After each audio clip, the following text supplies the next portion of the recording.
আমরা বাড়িতে থেকে চোখায় নিয়ে আসবো, মাটির তলে ঢুকলে সেখান থেকে বের করবো।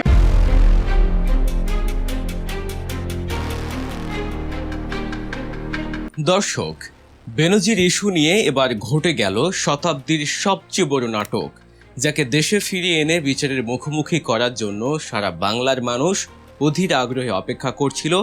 সেই সাবেক আইজিপি বেনজির আহমেদ কি তবে বাংলাদেশের পুরো প্রশাসনকে বুড়ো আঙুল দেখিয়ে চিরতরে পার পেয়ে যাচ্ছেন? দুবাইয়ের কড়া প্রহরার কারাগার থেকে কিভাবে তিনি পেলেন জামিন?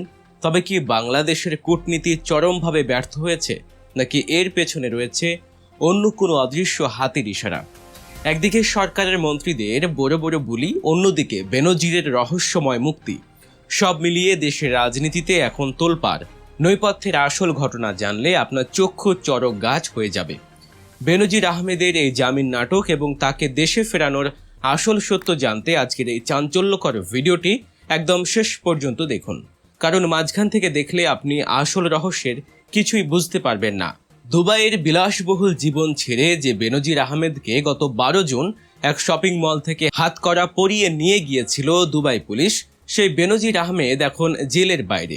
হ্যাঁ দর্শক, ঠিকই শুনছেন, দীর্ঘ 1.5 মাসেরও বেশি সময় ধরে সংযুক্ত আরব আমিরাতের অন্ধকার প্রকোষ্ঠে বন্দী থাকার পর আচমকায় শর্ত সাপেক্ষে জামিনে মুক্তি পেয়েছেন দুর্নীতির বরপুত্র খ্যাত পুলিশের সাবেক মহাপরিদর্শক বেনজির আহমেদ।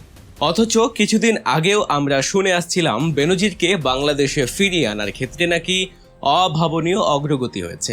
ইন্টারপোলের রেড নোটিশ জারি আছে, কাজেই তাকে দেশে ফেরানো এখন শুধুই সময়ের ব্যাপার, এমনটাই তো বলা হয়েছিল, তাই না? কিন্তু বাস্তবে ঘটল ঠিক তার উল্টোটা। তার এই আকস্মিক জামিন যেন প্রমাণ করে দিল আন্তর্জাতিক পরিমণ্ডলে বাংলাদেশের আইনি ও কূটনৈতিক তৎপরতা কতটা ভঙ্গুর এবং হাস্যকর। কোথায় গেল আমাদের মন্ত্রীদের সেই হুঙ্কার? জাতীয় সংসদে দাঁড়িয়ে স্বরাষ্ট্রমন্ত্রী সালাউদ্দিন আহমেদ থেকে শুরু করে পররাষ্ট্রমন্ত্রী সবাই বেশ জোর গলায় বলেছিলেন 1 মাসের মধ্যেই বেনজিরকে দেশে ফিরিয়ে আনা হবে। দুবাই সরকারের সাথে নাকি তাদের অত্যন্ত ফলপ্রসূ আলোচনা চলছে। ইন্টারপোলের আসামি হিসেবে তাকে যে কোনো মুহূর্তে বাংলাদেশের হাতে তুলে দেওয়া হবে। কিন্তু 1 মাস তো দূর, 1.5 মাস পেরিয়ে যাওয়ার পর দেখা গেল দেশে ফেরা তো দূরের কথা, দুবাইয়ের আদালতেই জামিন পেয়ে বুক ফুলিয়ে বেরিয়ে এলেন বেনজির। এই ঘটনা কি স্পষ্টতই আমাদের কূটনৈতিক ব্যর্থতার সবচেয়ে বড় প্রমাণ নয়? দেশের সাধারণ মানুষ যখন তার পাহাড় সম দুর্নীতি এবং আলাদিনের চেরাগের মতো ফুলে ফেঁপে ওঠা সম্পদের বিচার দেখার জন্য মুখিয়েছিল, ঠিক তখনই বেনজিরের এই জামিন যেন জনগণের সমস্ত আশা আকাঙ্ক্ষার মুখে এক বালতি ঠান্ডা পানি ঢেলে দিল। তবে কি বেনজির আহমেদ পুরোপুরি মুক্ত? না, বিষয়টি এতটাও সহজ নয়। দুবাইয়ের আদালত তাকে কিছু কঠিন শর্তের বেড়াজালে আটকে রেখেই এই জামিন মঞ্জুর করেছে। শর্ত অনুযায়ী আদালতের হেফাজতে জমা রাখা হয়েছে বেনজিরের পাসপোর্ট, অর্থাৎ চাইলেই তিনি সংযুক্ত আরব আমিরাতের সীমানা পেরিয়ে অন্য কোনো দেশে পালিয়ে যেতে পারবেন না। দুবাই প্রশাসনের পূর্ব অনুমতি ছাড়া তিনি কোনোভাবেই আমিরাত ছাড়তে পারবেন না। কিন্তু প্রশ্ন হচ্ছে, পাসপোর্ট আটকে রাখলেই কি তাকে দেশে ফিরিয়ে আনা সম্ভব? তিনি তো জেলের বাইরে। দুবাইয়ের মতো বিলাসবহুল শহরে বসে তিনি এখন তার অঢেল অর্থ আর প্রভাব খাটিয়ে পরবর্তী চাল চালছেন।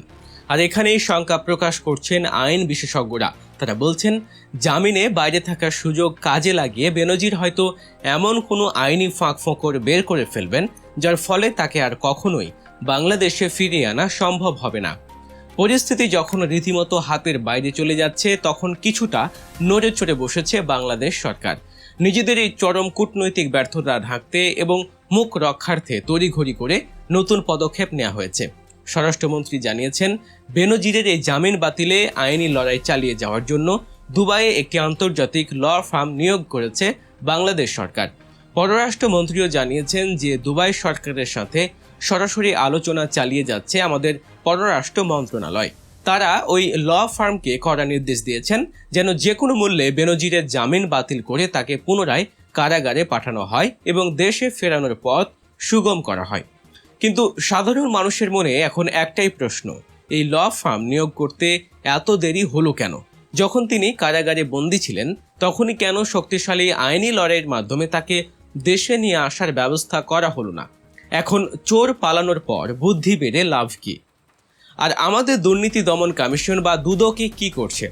বেনজিরের মুক্তির খবরে যখন সারা দেশে তোলপাড়, তখন দুদকের কর্মকর্তারা যেন মুখে কুলু পেটেছেন। তারা বলছেন, বেনজির কিভাবে জামিন পেলেন বা কিভাবে বেরিয়ে গেলেন এর সঠিক উত্তর তাদের কাছে নেই। তবে তারা দাবি করছেন তাদের দিক থেকে কোনো গাফিলতি হয়নি। বেনজির আহমেদের বিরুদ্ধে জ্ঞাত আয় বহির্ভূত অবৈধ সম্পদ অর্জন, পাসপোর্ট জালিয়াতি সহ দেশে যে সমস্ত গুরুতর দুর্নীতির মামলা রয়েছে তার সমস্ত নথিপত্র এবং প্রমাণাদি তারা প্রস্তুত করছেন। দুদক বলছে, খুব শিগগিরই এই প্রামাণ্য নথিপত্রগুলো স্বরাষ্ট্র মন্ত্রণালয়, পররাষ্ট্র মন্ত্রণালয় এবং ইন্টারপোলের মাধ্যমে দুবাই পুলিশের হাতে পৌঁছানো হবে। কিন্তু দর্শক, একটু ভেবে দেখুন, 1.5 মাস পার হয়ে যাওয়ার পরেও যদি নথিপত্র প্রস্তুত করতে আরও সময় চলে যায়, তাহলে আন্তর্জাতিক আদালতে লড়াইটা হবে কিভাবে? এই ঢিলেমির সুযোগটাই কি বেনজির নিচ্ছেন না? এখানে আরও একটি বড় আইনি জটিলতা রয়েছে, যা আমাদের অনেকেরই অজানা। সংযুক্ত আরব আমিরাতের সাথে বাংলাদেশের সরাসরি কোনো বন্দি প্রত্যার্পণ চুক্তি বা এক্সট্রাডিশন ট্রিটি নেই। এর মানে হলো, বাংলাদেশ চাইলেই দুবাই সরকার বেনজিরকে বিমানে তুলে ঢাকার হাতে সোপর্দ করবে না। তাকে ফেরাতে হবে মিউচুয়াল লিগ্যাল অ্যাসিস্ট্যান্স বা পারস্পরিক আইনি সহায়তা চুক্তির মাধ্যমে, যা একটি দীর্ঘ এবং অত্যন্ত জটিল প্রক্রিয়া। দুবাইয়ের আদালত এখন যাচাই বাছাই করে দেখবে বাংলাদেশের আনা অভিযোগগুলো আসলেই অপরাধ কিনা এবং এই অভিযোগগুলোর পেছনে কোনো রাজনৈতিক উদ্দেশ্য আছে কিনা। যদি বেনজিরের আইনজীবীরা দুবাই আদালতে প্রমাণ করতে পারেন যে তার বিরুদ্ধে আনা মামলাগুলো রাজনৈতিক উদ্দেশ্য প্রণোদিত, তবে দুবাই সরকার তাকে কখনোই বাংলাদেশের হাতে তুলে দেবে না। আর এই সুযোগটাই হয়তো কাজে লাগাতে চাইছেন বেনজির। বেনজিরের এই জামিন পাওয়ার ঘটনাটি প্রমাণ করে দেয় যে তিনি শুধু দেশেই নয়, আন্তর্জাতিক অঙ্গনেও কতটা প্রভাবশালী। একদিকে জামিনে তিনি মুক্ত, অন্যদিকে তাকে বাংলাদেশে নিয়ে আসার প্রক্রিয়া এখন ঘোর অনিশ্চয়তার মুখে। যে মানুষটি আইনের রক্ষক হয়ে ভক্ষকের ভূমিকায় অবতীর্ণ হয়েছিলেন, যা দুর্নীতির ফিরিস্তি শুনে দেশের মানুষের চোখ কপালে উঠেছিল, সেই বেনজির আহমেদের বিচার কি তাহলে বাংলার মাটিতে আর হবে না? তার অবৈধ সম্পদের কি কোনো সুরাহা হবে না? সরকারের এই কূটনৈতিক ব্যর্থতা এবং দীর্ঘসূত্রিতার কারণে আজ সাধারণ মানুষের মনে তীব্র ক্ষোভ ও হতাশার সৃষ্টি হয়েছে। জনগণ চেয়েছিল অপরাধী যতই ক্ষমতাধর হোক না কেন, তাকে মাটিতে নামিয়ে এনে দৃষ্টান্তমূলক শাস্তি দেয়া হোক। কিন্তু এখন তো মনে হচ্ছে বেনজিরের বিচার প্রক্রিয়া পুরোটাই এক অন্ধকার সুড়ঙ্গের মধ্যে প্রবেশ করেছে, যার শেষ মাথায় কোনো আলোর রেখা নেই। সরকার এখন ল ফার্ম নিয়োগ করে নতুন যে দৌড়ঝাঁপ শুরু করেছে তা কতটুকু সফল হবে তা সময়ই বলে দেবে। আইন বিশেষজ্ঞরা বলছেন, সব আইনি ধাপ সম্পন্ন করে তাকে দেশে ফেরাতে আরও কয়েক মাস, এমনকি বছরও লেগে যেতে পারে।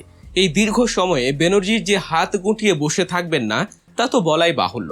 তিনি তার সর্বশক্তি প্রয়োগ করবেন বিদেশি স্থায়ীভাবে থেকে যাওয়ার।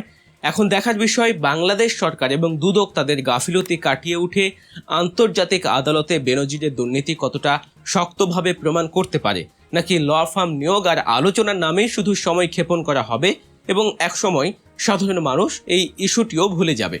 দর্শক, আপনাদের কি মনে হয়, বেনজির আহমেদ কি আদৌ আর বাংলাদেশে ফিরিয়ে এনে তাকে বিচারের মুখোমুখি করা সম্ভব হবে, নাকি সরকারের এই কূটনৈতিক ব্যর্থতার সুযোগ নিয়ে তিনি চিরতরে বিদেশে পার পেয়ে যাবেন? আপনাদের মূল্যবান মতামত অবশ্যই নিচের কমেন্ট বক্সে লিখে জানাবেন। আপনাদের প্রতিটি মন্তব্য আমাদের কাছে অত্যন্ত গুরুত্বপূর্ণ। এ ধরনের ভিডিও বেশি বেশি করে শেয়ার করুন, যাতে দেশের সকল জনগণ এই সত্য খবরগুলো জানতে পারে। দেশের রাজনীতি, কূটনীতি এবং সমসাময়িক সমস্ত চাঞ্চল্যকর ঘটনার পেছনের আসল সত্য সবার আগে জানতে এখনই সাবস্ক্রাইব করুন গল্প নিউজ চ্যানেলটিকে। দেখা হচ্ছে পরবর্তী ভিডিওতে। সে পর্যন্ত ভালো থাকুন, সুস্থ থাকুন, সত্যের সন্ধানে গল্প নিউজের সাথেই থাকুন। আল্লাহ হাফেজ।